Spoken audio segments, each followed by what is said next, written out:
It's time to lose your Sundance virginity.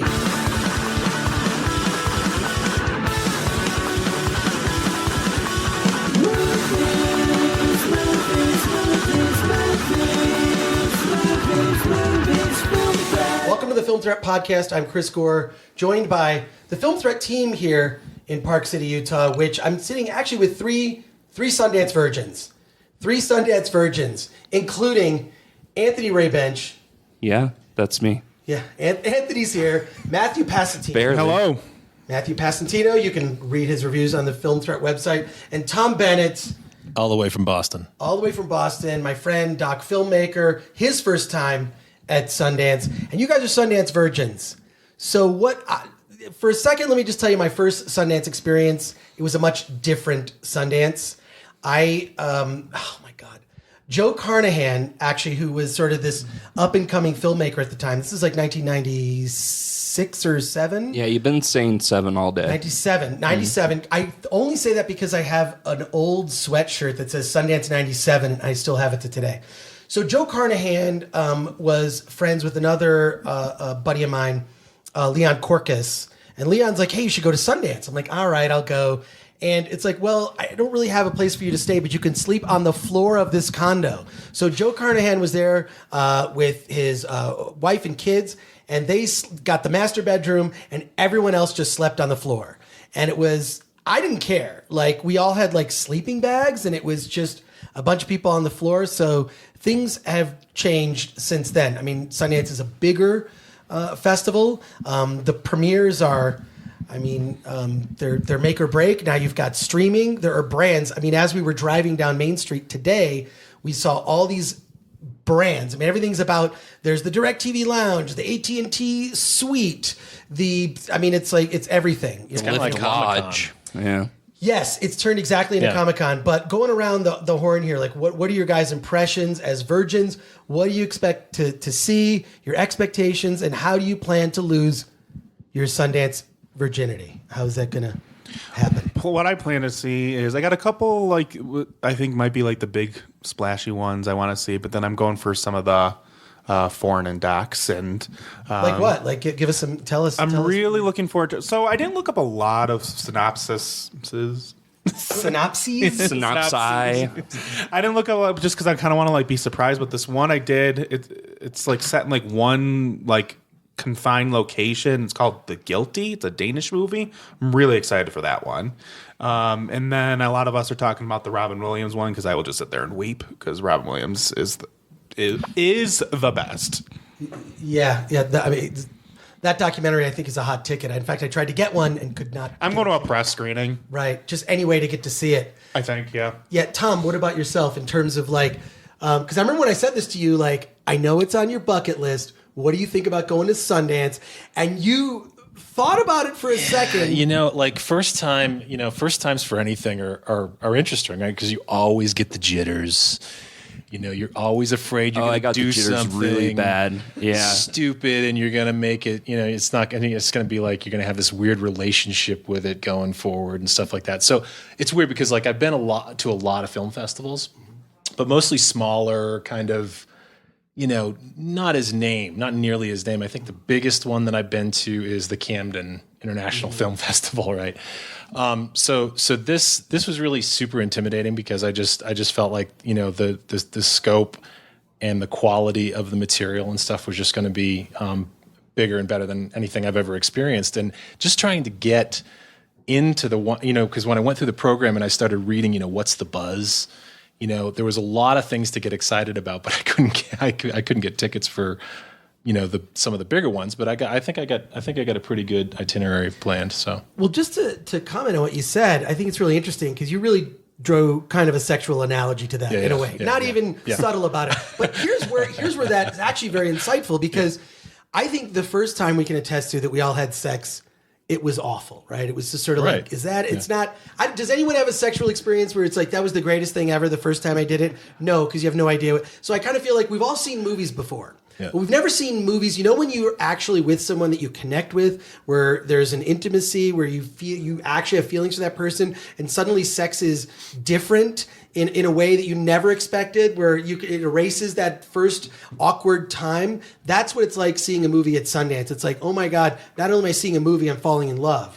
Right. Because you see it in the context of it's the mountain air, you've got the filmmakers there in attendance, their lives are on the line, there's a palpable energy in the room that cannot be described unless you've been to one of these screenings. And I know that, Matthew, you're going to be going to a lot of the press screenings and whatnot. You have to go to one of the premieres.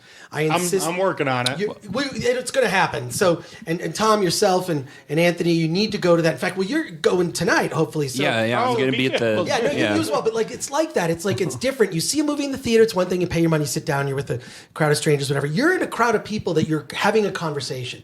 You're going to be with a crowd of people where you're in line, and you're going to see some of the same people in line. You're going to like, dude, did you see the, like, oh my God, it's just, I was so moved. And like, you're here with a community of people who love film, who love art, who are committed to it, and it is a completely different experience than seeing a movie in any other form.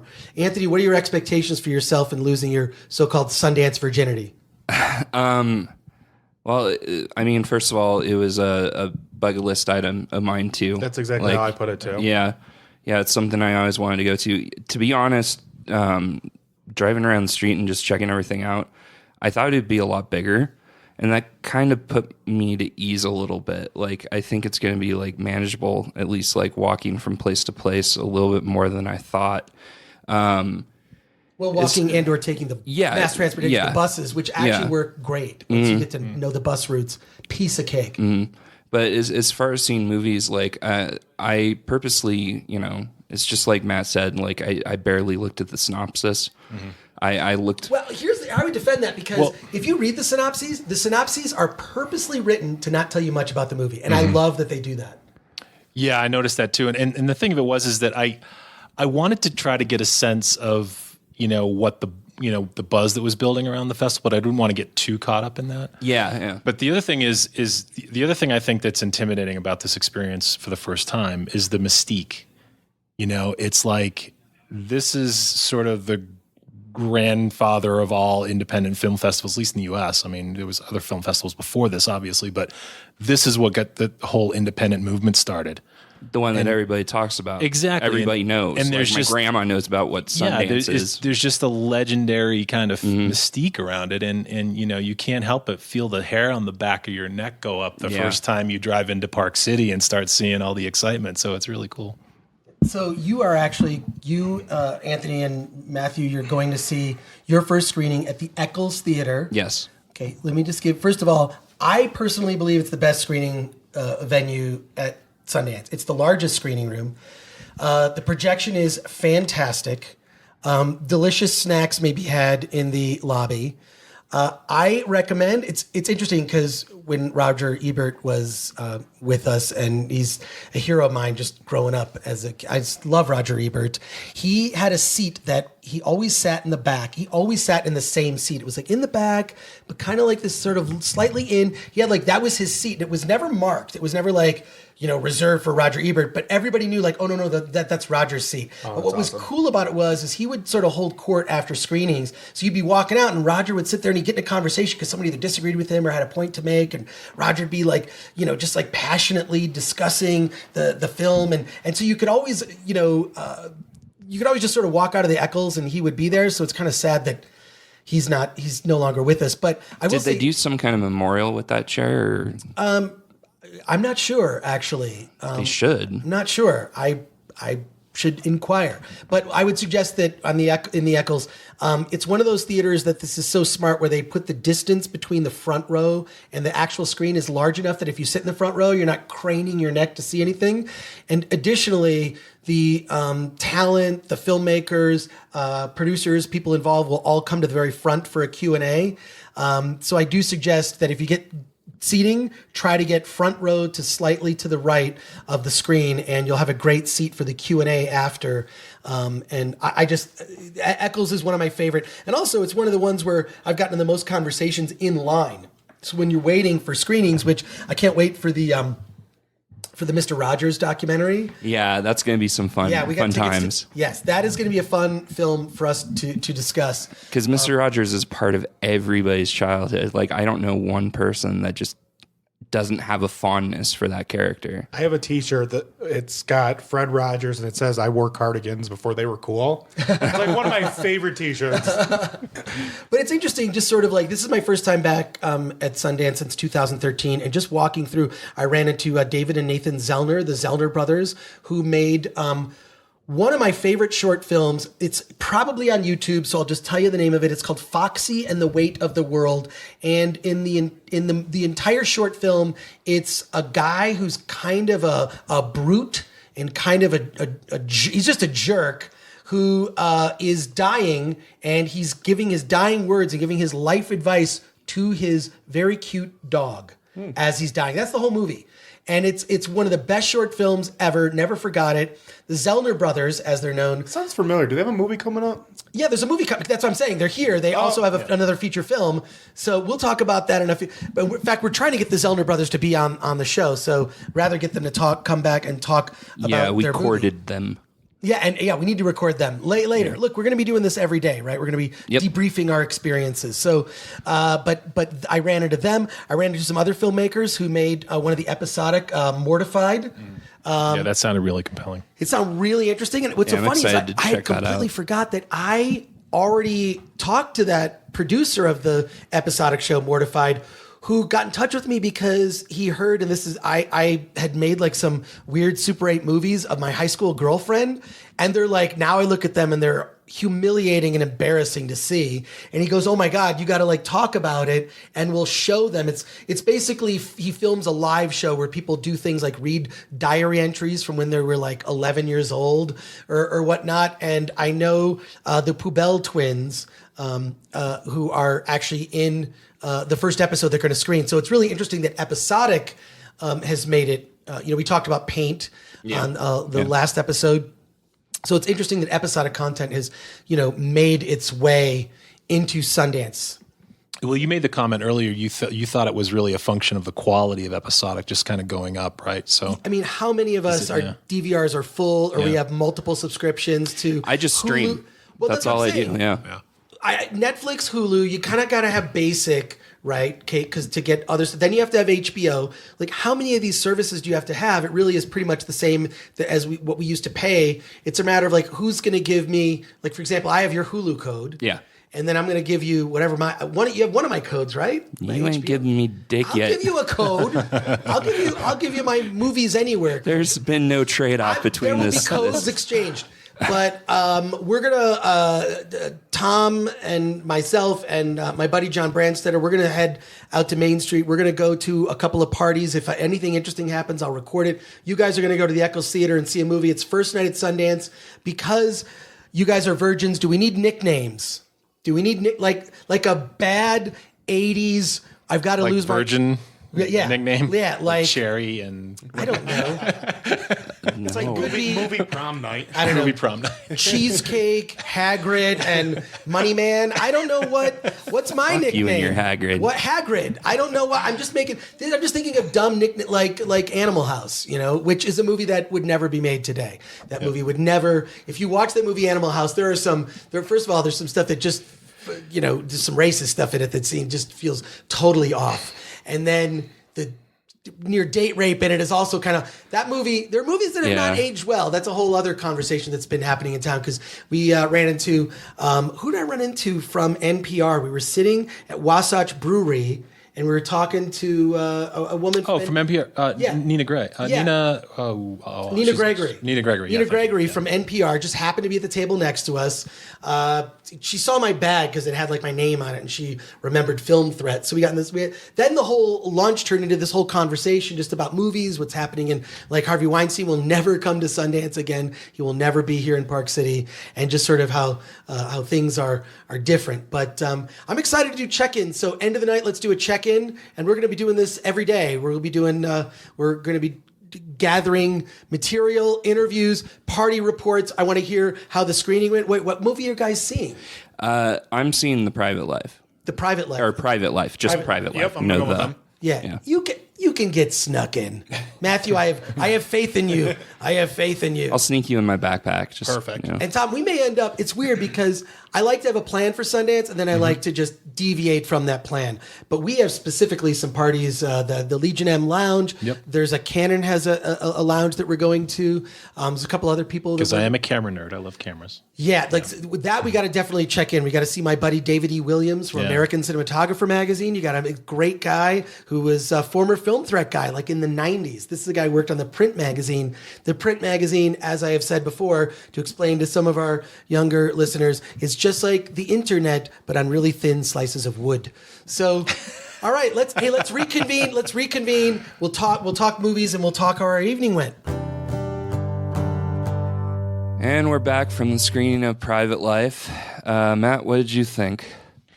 I thought it was okay. I thought it was, even say pretty good. Yeah. I thought Paul Giamatti and Catherine Hahn, they're always great, and they were really great in this. But Yeah, I don't think there are any weak characters. No. I think the structure of the film is really where it kind of fell apart for me. well, 2-hour movie has never felt like 2.5, 240 like it did with this. Yeah. And I don't know if it's been day of traveling and with my.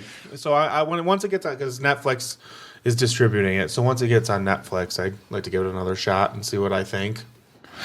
Yeah, you guys seem a little low energy for this. It wasn't like it was a triumphant moment. Like, Well, 'cause it I saw wasn't your a post. triumphant movie. Right. Well, I saw your post and it was just like seeing my first film at Sundance. And then I talked to you after and you were just like, we're tired. Right. Well, it was because the traveling from the day before. Yeah, and the plot of the movie is a couple are trying to conceive, and literally we see them try everything in this movie.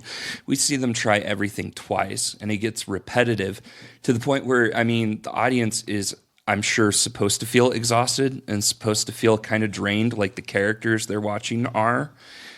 But that doesn't really work for a movie. It doesn't really... Well, are you There's saying nothing that satisfying about it at the end. exactly. Yeah. are you saying it's not as fun as some of the stuff that happened in Mother? So, I'm the only person who walked out of Mother and went, whatever. Well, didn't you kind of love forewarn that opening night movies were... That's what I was trying to say. Yeah, okay. I am of the opinion that the opening night movies at Sundance are always pretty weak. Yeah. It's always it's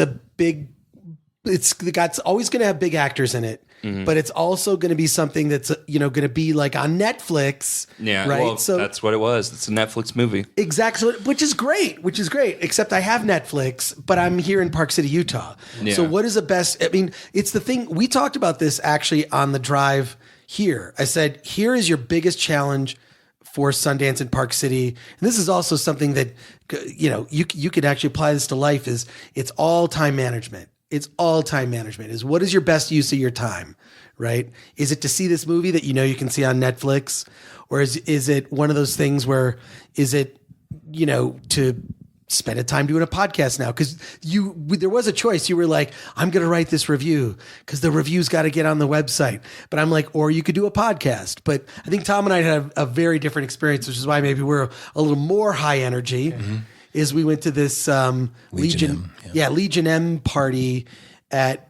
It was like a party, but it was also they did a Q&A, which we could not get into. It was too packed out. Elijah Wood was there, who produced this film with Legion M's help that stars Nicolas Cage called Mandy, which is a horror film that we did not go see. We did not get to see. And then who stopped by? There were some musicians that stopped by.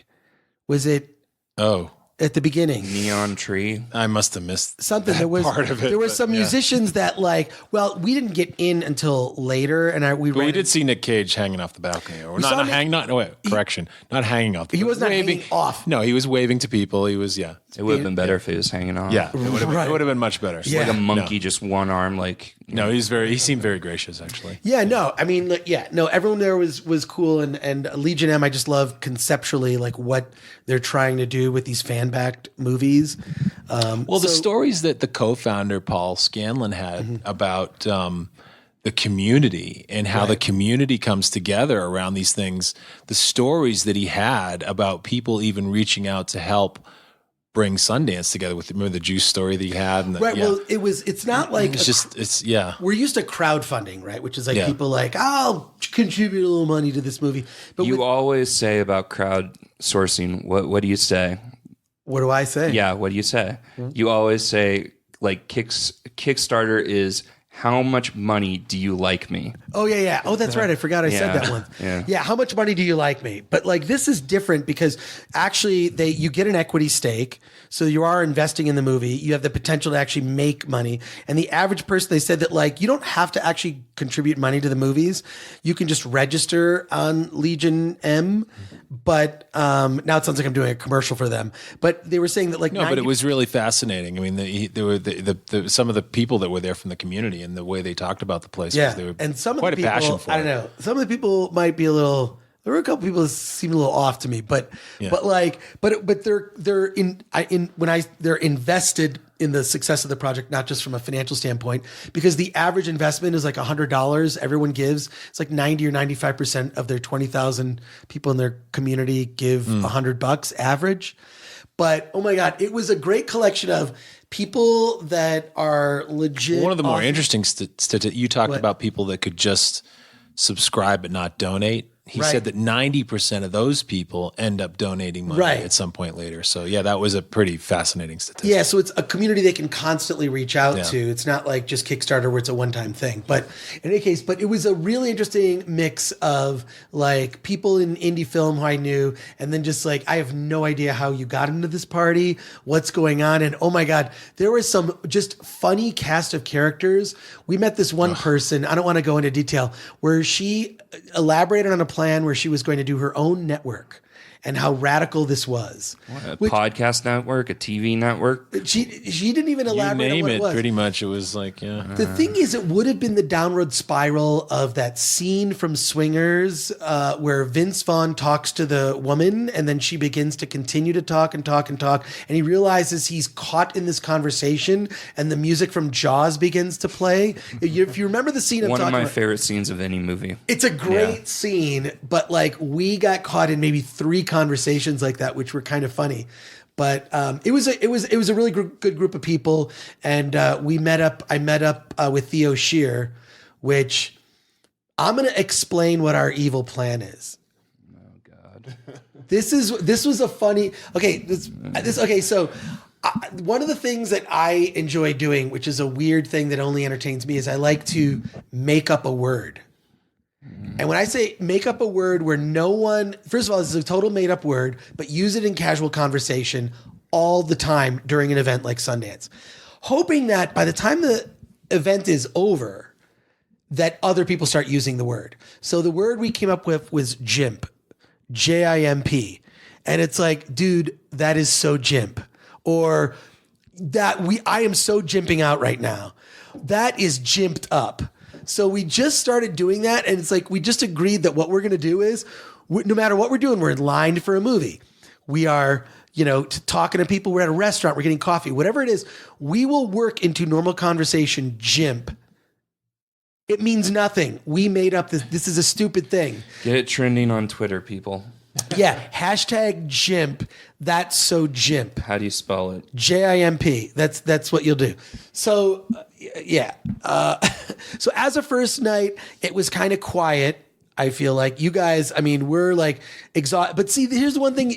I was, as we're walking back to the car, we went to Main Street Pizza and Noodle to kind of end the night. You guys went there. And we're walking back and I'm like, guys, it's Thursday. If you're tired now and it's Thursday, it goes for, and I have stayed like almost the full time with Sundance, but most people go like first weekend or second weekend, or you'll like go for 7 days, but it's Thursday. There are many days left to go. Chris, all I fucking need, man, is like 3 hours of sleep. That's all I need. Let's do it right after the podcast. Let's do it after the podcast. I would love that, man. Yeah. Dude, I've been to conventions. I know all about all the walking and stuff like that. That's actually maybe you need to do more walking because you would have more energy, We right? walked all the way from the Eccles to Park Avenue. Cool.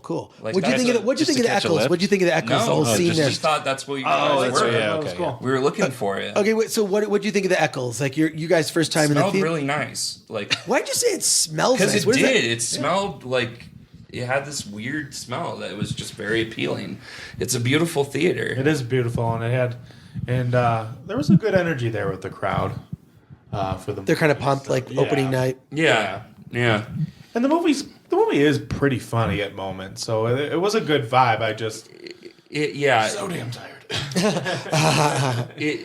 I think if it was any other movie, like I would have been a lot better. Well, there is it's so much repetition. But it sounds like it was well executed. Yeah. It was well performed. It was probably even well directed. But the intention it sounds like was to get that out of you. right. Yeah. It's by Tamara Jenkins, and her last movie was 10 years ago. I don't think she's done anything since The Savages with Philip Seymour Hoffman and Laura Linney, and I think that's a much superior and sharper movie. But I mean, Not every life drama is meant for the screen, right? Right. Yeah, That's That's exactly right. That's what I'm Context. hearing, right? Maybe it should be a I'm TV hearing- show or it They're could be going a to the short same film. clinic, like There might be in some people that various resonate. scenes, They- they're you know, talking to the it same resonates people. with them. Yeah, the Yeah, same but- doctors in every scenes, and it's just like we've seen this, we've seen them, be let down before, we've seen them, have false hope before, and it just seems like it's too much, and it's like we feel for the characters. And we're supposed to, But it's not building to. Like, it's like Yeah. It's not like It's Wonderful Life or something where it's building to this like redemption. Like people coming to the rescue or something. It tries to leave us on this like ambiguous ending. It's straight up the independent film version of the Inception ending. I'll tell you guys what it is afterwards. Well, don't ruin it on the show. not going to. But you're right. I'm not a fan of ambiguous endings. I don't mind like there being like, oh, there's more to the story, or it leaves me wanting more. But to not actually be decisive and make a choice, I think is weak. Usually in those cases, like when it's satisfying, that there may not be resolution necessarily. But the character goes through some arc and comes out changed in some way or whatever. And I like endings that you can go back and find. I mean, the greatest show ever made, The Sopranos. Look at that crazy ending. Well, Sopranos is epic. Still being talked about that ending to this day. So I like endings like that. Sometimes this was No Country for Old Men. Yeah, there's a difference between putting your own conclusion and kind of like creating your own scenario, and just like the filmmaker just completely dicking with you. It was too obvious of an ending, I thought. Exactly. That's what I told you. Yeah.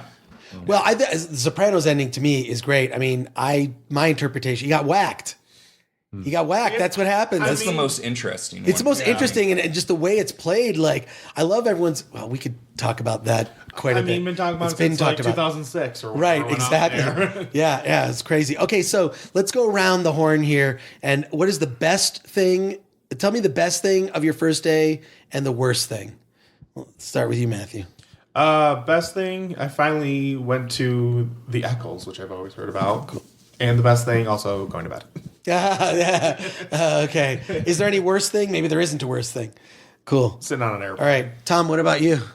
Yeah, I mean, I think it was. I'm really looking forward to seeing a film or two. But I mean, for a first day experience, I mean, just kind of taking in the atmosphere and getting out to a couple of parties, it was amazing. I mean, and the networking seems to be living up to the.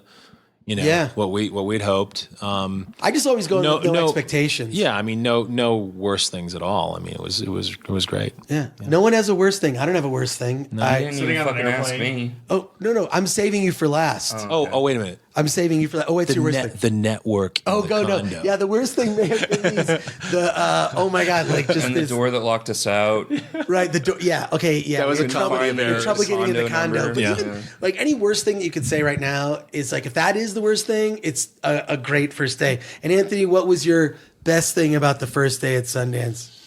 The best thing, hands down, was just interacting with people in line, like talking to movie fans. Who did you talk to? I struck up a really nice conversation with a couple who just celebrated the birth of their grandson, Joe and Cheryl.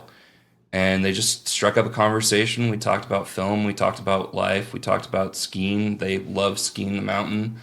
It was just cool. Like, it was just, you know. So these are just patrons, not like necessarily industry people or just people locals. They're just regular, just locals that are people here going for to the movies. film. Regular locals. That's awesome. They bought tickets, but it was the vibe. Like, everybody had that vibe going on. You go to conventions, even I felt it at AFI Film Festival. People were pissed off about being in the line. Mm-hmm.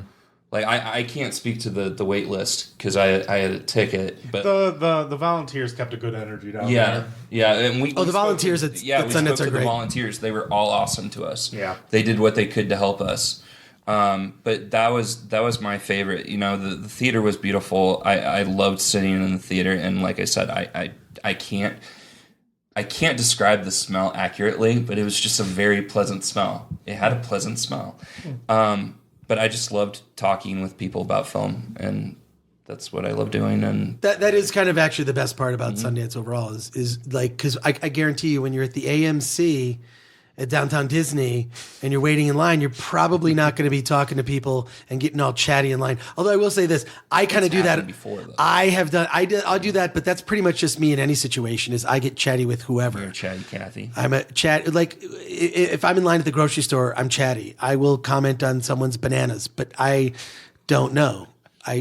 Just to be, because I like to be friendly to people. You never know. See, I don't. And that's okay. That's your choice. But I recently, when I saw the Florida Project, I walked out. I don't know if anybody saw that. Yeah. I walked out and I just turned around to the people. I'm like, "What was that ending?" Oh yeah, yeah. So that was in a regular theater. The one time I did that. Yeah. All right. So I guess this is the Sundance will continue. Tune in the next day for the next episode. And Anthony, you need to go to bed. Yeah, I need to go to bed. Movie start 9 a.m. It's time for me to catch some Z's. I can feel the low energy of people listening, going like, I don't know if I'm going to listen to the next episode. I guarantee next episode was going to be the greatest episode ever. Let's not sell them on the greatest. It's going to be good. It's going to be awesome. It's going to be good. It's going to be amazing. Anthony will have had coffee. But all right. We've had some good episodes, Chris. Don't I don't know about that. All right, let's get out of here.